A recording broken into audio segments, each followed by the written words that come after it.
Good morning, ladies and gentlemen. Welcome to the IRB Infrastructure Developers Conference Call for discussing the financial results for the quarter ended December 31st, 2024, along with the recent developments. We have with us on the call today Mr. Virendra Maisikar, Mr. S.S. Rana, Mr. Anil Yadav, Mr. Mehul Patel, Ms. Poonam Nishal, and Mr. Tushar Kaveria. As a reminder, all participant line will be in listen-only mode, and after the opening remark by the management, there will be a question and answer session. Please note that the duration of the call would be 45 minutes, and any queries left unanswered after the call can be subsequently mailed to the management for adequate response and resolution. Please note that this conference is being recorded. I now hand the conference over to Mr. Yadav to give you an overview of the significant developments during the quarter. Thank you, and over to you, sir. Thank you. Good morning, everyone. I welcome all the investor and analysts to our earnings call for Q3 result financial year 2024-25. I trust you have reviewed our detailed number and presentation. I will briefly highlight the key point for the quarter.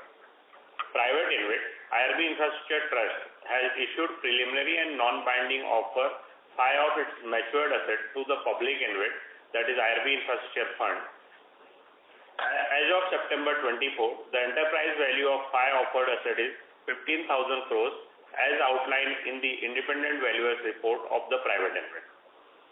The consideration so received will be used for the funding upcoming opportunity in the sector. The proposed transfer is key step to our BEST, that is Bid, Execute, Stabilize and Transfer strategy, under which the projects are initially developed under our private InvIT platform. Upon completion and stabilization, these assets are then offered to the public InvIT platform. This process not only maximizes the value for the stakeholder of IRB group, but also ensures the sustained long-term benefits. The base growth strategy focuses on sourcing the capital for growth through asset monetization. This transfer of the asset from the private InvIT to the public InvIT will ensure that there is no need to dilute the equity or alternatively raise the debt at IRB level. For the public InvIT, this is a win-win situation as not only their portfolio expands, but also the residual life of the asset under the management will get enhanced. During the quarter, private InvIT has acquired 80.4% equity of share capital and 84.4% of the debenture of the Ganga Expressway project in line with the concession agreement.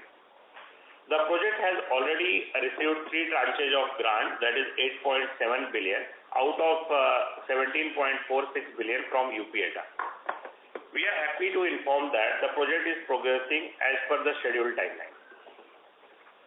Investment manager of the private InvIT on behalf of the trust has issued an allotted 5.84 crores unit of the trust aggregating to 1,714 crores, and the company being a sponsor of the trust has been allocated 2.98 crores unit. We have witnessed a robust growth in the toll revenue, 21% across in private InvIT and Mumbai, Pune and Ahmedabad, Vadodara put together on year-on-year basis for Q3 FY25. The private InvIT has been generating positive cash flow since last financial year and has declared a distribution of 54 crores in Q3 of FY25, which will reflect IRB's cash flow to the extent of its holding 51%. Cumulative distribution declared by the private InvIT for 9 months FY25 aggregates to rupees 190 crores. In line with our dividend policy, the company has declared an interim dividend of 10%, amounting to approximately 60 crores.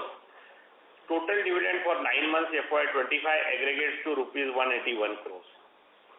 Our total order book now stands at 31,500 crores, with the EPC order book at approximately 3,200 crores. Next 2 years executable order book including O&M and EPC is close to 6,000 crores. With respect to new bidding, the government push for the PPP project is gaining momentum with bidding for BOT and TOT project is now underway. We are well positioned to capitalize on these opportunities and intend to actively participate in upcoming projects. India rating has affirmed the rating of IRB. Now I will request Sri Tushar to present the financial highlight for Q3 FY25. Over to you, Tushar. Yeah. Thank you, sir, and good morning to all. I will first take you on the new accounting segment reported by the company for this quarter, followed by the financial highlights for the quarter. So, to align the accounting treatment in line with the regulatory changes relating to InvIT operations, shifting business environments, and emerging business opportunities, the company has engaged experts to advise on the accounting approach to be adopted by IRB. Following an extensive study of IRB's business model and Indian and global accounting guidelines, the experts have recommended the accounting treatment. This treatment was considered and approved by the audit committee and board after detailed deliberations. Accordingly, the company has introduced a new segment, InvIT and related assets, and reported the segment results in accordance with Ind AS 108. As you are aware of that more than 85% of enterprise value is attributable to its asset business for IRB. Notably, the private InvIT has an enterprise value of approximately 60,000 crores, in which IRB holds 51% stake. Now, with adoption of new measurement approach, the investments in private InvIT will reflect the inherent value of these investments on an ongoing basis. I will now take you through the financial analysis for Q3 FY25 versus Q3 FY24. The total consolidated income for Q3 FY25 has increased to rupees 2,090 crores from rupees 2,077 crores, registering a growth of 1%. The income from BOT segment for Q3 FY25 have increased to rupees 648 crores from rupees 616 crores, registering a growth of 5%.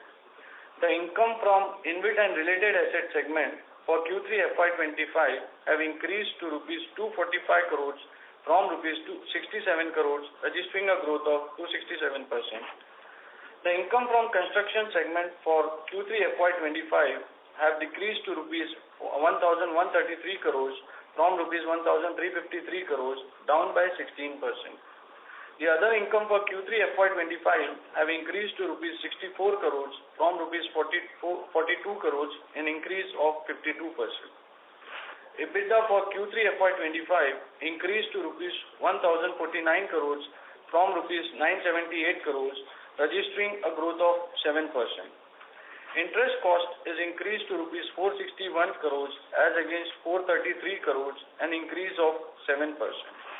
Depreciation cost increased to rupees 265 crores in Q3 FY25 from rupees 251 crores, an increase of 5%. PBT has increased to rupees 323 crores in Q3 FY25 from rupees 294 crores, an increase of 10%. PAT before exceptional gain and post JV losses has increased to rupees 222 crores in Q3 FY25 from profit of 187 crores considering the JV loss for Q3 FY24 of rupees 51 crores in Q3 FY24, an increase of 18%. Now I request the moderator to open the session for question and answers. Thank you very much. We will now begin the question and answer session. Anyone who wishes to ask a question may press star and 1 on their touchtone telephone. If you wish to remove yourself from the question queue, you may press star and 2. Participants are requested to use handsets while asking a question. Ladies and gentlemen, we will wait for a moment while the question queue assembles. The first question is from the line of Alok Devra from Motilal Oswal Financial Services. Please go ahead. Hi, good morning. Just had a couple of questions. First is on the order inflow. So if you could just highlight what is happening on the NHI side, because the order inflow has been pretty poor YTD. It's although it's picked up in the third quarter, but still, on the overall basis, it seems pretty weak. And now we are just left with 2 months. So if you could just highlight on the total order inflow as well as what kind of projects are expected, because even toll projects have not really come by. So, morning, Alok, Maestro this side. As you know, the year opened for us with the 2 TOTs that we had bagged starting from 1st of April. And as all of us are aware, due to the election getting conducted, the ordering and the overall activity had slackened. But we see positive momentum coming back. Few of the TOT and BOT bids have already happened, and we see a good traction over the next 2 months as far as TOT and BOT space is concerned. We are fully geared up to participate in these upcoming opportunities, and we will be working very, very closely on these opportunities to see what best we can get in for the company prospects. Sure. So based on what has happened, I'm sure it has been below our expectation also that, last time when we spoke in the earning call, post that also 2 months, nothing has really materialized in a concrete way. So have we trimmed down our expectations for the, remaining 2 months? Because this is when the most of the ordering was expected in the last 4 months, and 2 months have already gone by. So Alok, on a lighter version, India has won many matches on the last over. Yeah. So we have not filled our target as yet.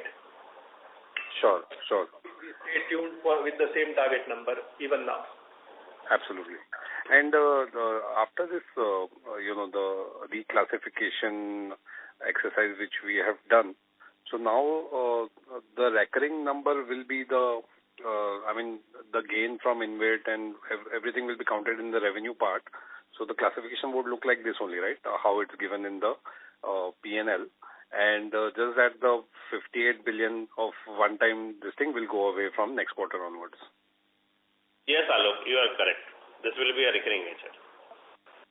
Sure. Just one last question. Why is this gain included in revenue? Isn't it part of the, non-operating or the non-core revenue? Because then it actually does not give a true picture of the core revenue, right? Because this is coming from the InvIT operations, So Alok, as you are aware that InvIT investment, typically InvIT works on the NDCF, and where the cash flow generated from InvIT gets distributed to the unit holder. And the present accounting system where whatever the distribution we were getting were not reflecting in the P&L account. That was not reflecting in P&L account. Secondly, as these assets has a long life, as basically we will go closer to the cash flow as the revenue increases and the cash flow increases, the value of these assets will increase. So in fact, if you look at your own the analyst model which do the DCF, as basically you roll forward by 1 year, there is an appreciation in the value, and accordingly the target price also increases. So I think with respect to in terms of monetization, we have already offered 5 assets to the public InvIT. So we are monetizing also. That will be on timely basis. There will be a realization of the numbers also. So I think considering that this should be treated recurring nature, and this should be treated form of regular income, and this is in line with the accounting standard and accounting norms in India or globally. Yeah. So Alok, just to add here, if you see for IRB now, as such, strategically now the bidding is happening at the trust level, and for IRB it's like a regular investment, and it will be a regular phenomena where IRB will deploy its capital against its stake. So for IRB, it's a major operational segment, because now all the biddings which we are looking for is to come at the private InvIT level. So that leads to us for treating it as an operational segment going forward. One thing more to reflect upon, because your question was why FY equity PL and why not OCI? So I think the point here is that the toll revenues reflect at the private InvIT end, and that keeps giving the investors a visibility about how the portfolio is actually performing. But the reflection of that, of gaining cash flows, doesn't get reflected into IRB balance sheet in spite of owning 51% because of a joint control mechanism that exists in the private InvIT. And that reflection not getting captured in IRB, it gives a little truncated picture of the scheme of things for the investors. So it was thought appropriate to move it through P&L and not as an OCI treatment. Got it. I think that's very helpful, and all the best for future. Thank you. Thank you. Before we take the next question, a reminder to all the participants that you may press star and 1 to ask a question. The next question is from the line of Vishal Periwal from Antique Stock Broking. Please go ahead. Yeah. Yes, sir. Thanks for the opportunity. Two questions from me. First, in the P&L, in the revenue, when we have booked the dividend interest income from InvIT of 167 crore, how does this differ from the PPT where we have mentioned distribution of 540 odd million? Are the same thing or are they different? No, so it's 167 is the distribution which includes the distribution from private InvIT and public InvIT. Okay. No, but then quarter 3 in the PPT mentioned 540 odd million. So roughly like 51% of it will be like almost like 27-28 odd crore vis-a-vis the 16-17 crore that we have booked. Vishal, I think based on the revised accounting standard, whether dividend or distribution from the InvIT are accounted only on receipt basis. So whatever is declared in Q3 will be get accounted in next quarter. This was the distribution. What is reflecting is of distribution of the last quarter. Okay, got it. And then the second is on this the treatment of the investment that we have done for the InvIT. According to you, how this will have an impact on ROEs and I think margins may be largely same, EBITDA margin, but ROEs, will this have a positive impact? Is that fair to understand? Yes, to begin with, it will have positive impact on the ROE. But however, for our business, typically people don't look at ROE or return on capital employed. Our business is largely have a 80-85% value coming from the asset, where people do the DCF, and for EPC business, they give the multiple. So our business is not evaluated or valued on the basis of ROE. But you are absolutely correct. There will be improvement in ROE. Okay. Sure, sir. Yeah, that's all from my side, sir. Thank you very much, sir. Thank you. Ladies and gentlemen, you may press star and 1 to ask a question. The next question is from the line of Parikshit Kandpal from HDFC Securities. Please go ahead. Yes, sir. Hi. Yes, my question is on the monetization part which we are taking from private to public. So, are we now in a position where this will become a more regular phenomena? Because first these 5 assets, whatever time it takes, I think you've given a timeline of first half of FY26. So, do you think that on a periodic basis, each financial year from here on, we can see more assets coming in and getting monetized to this route? So, Parikshit, morning. This is a more strategic thought process that we have gotten into. And you are right that this will be an ongoing phenomena because the way we have built the business and the way we have created the structure of private InvIT acting as a development platform and also owning the public InvIT, which is majorly housing all the matured assets. I think this becomes the perfect fit where, based on the risk allocation of the project, the value unlocking keeps happening. So while at the IRB end, we are capturing the executional risks and reaping the benefits on the construction and O&M margins, and ending up owning investments in both these platforms, which will now reflect basis the treatment that we talked about earlier. The unlocking of value will continue to happen where matured assets we can always offer to the public InvIT, where this platform also gets fresh air to start growing rapidly. And this will unlock the capital for private InvIT, which then can go in faster deployment for upcoming new assets. And I think the focus going forward, even from the Government of India, is likely to be on asset monetization. And that will be a huge opportunity opening up for the sector, where we intend to keep our leadership situation. And to undertake large number of assets, this unlocking will help us to catapult into a much faster growth of asset base without adding up or piling up too much of debt, and efficiently using the unlocked capital and distributing the risk across the portfolio.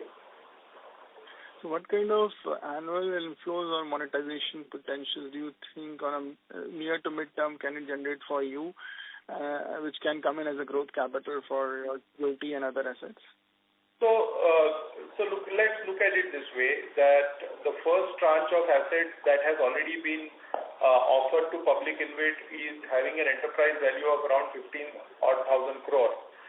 If I net out the debt of around 7,500 crore, we are talking here of a significant equity unlocking that will come way to the private InvIT. Now, let's make a simple math here, that 8,000 crore plus of equity unlocking, say, happens at private InvIT end, where IRB owns 51%, then that equity capital can be deployed for another 25,000 crores worth of projects, which the private InvIT can bid for. And this will be a significant capacity that we will be creating for IRB to participate in the upcoming opportunities. I am just talking about the first tranche here. Let's remember that the total enterprise value of the private InvIT today stands at 60,000 crores plus. Okay, so you're saying the debt on this 15,000 crores is about 11,500. So you have... No, I said the debt is around 7,000. 7,000. Okay, sorry. Yes. Out of the 15,000 crore EV, the debt is around 7,000, and balance is equity unlocking that will happen. Oh, 8,000 is bigger. So, but looking at the current market cap of public InvIT, so do you think there is appetite and that kind of resources? So how do you intend to do this? So naturally, public InvIT is right now in the grip of things, and certainly if that fund has to grow, it has certain amount of legroom on the debt side, and the balance capital also can be looked upon by the public InvIT to acquire assets, because for any such platform to grow, if we look across any other InvIT, they have significantly grown by adding a mix of capital and debt. And I think that is the way forward that even public InvIT will involve itself on. Okay. And will the sponsor get diluted here on the public InvIT side, because you as a sponsor, will you be... No, I think we stand committed to support the public InvIT platform, in which we very much believe, and we will continue with our present exposure that we have as a sponsor. And the intent on current IRRs which public InvIT is giving, and when you bring in assets, it has to be at a positive IRR. So how is your thought there? What could be the numbers look like? I think it will not be very fair on my part to talk on behalf of the public InvIT, but the simple math suggests that with long-dated assets getting added to the public InvIT platform, the IRRs ought to improve from what they exist today. Okay.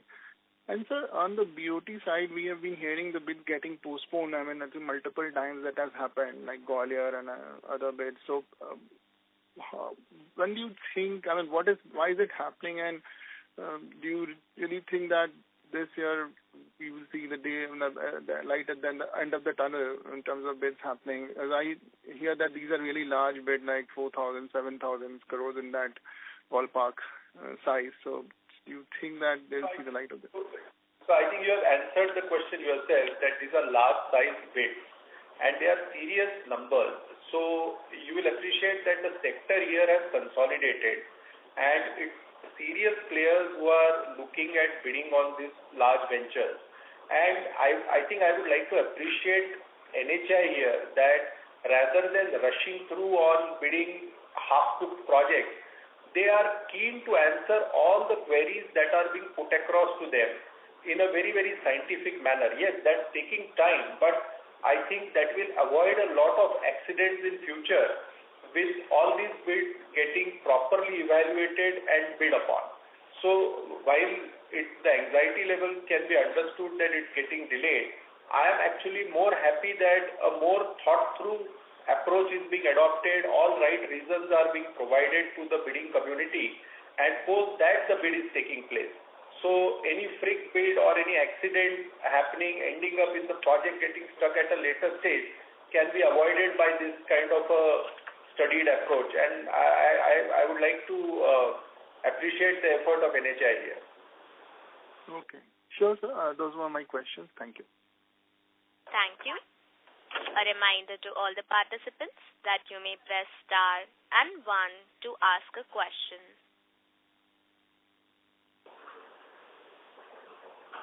Ladies and gentlemen, you may press star and 1 to ask a question.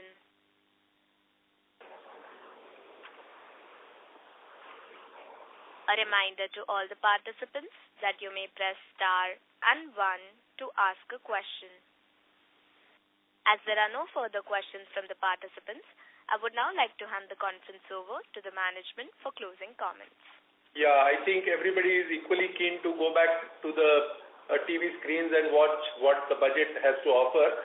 So I would not like to take the time of all the community that we have here. And thank you everyone for taking time out and coming for this call on a Saturday morning. And look forward to engage with you again soon over the next quarter. Thank you everyone and have a great weekend. Thank you, sir. Ladies and gentlemen, this concludes your conference for today. We thank you for your participation. You may please disconnect your lines now. Thank you and have a great day ahead.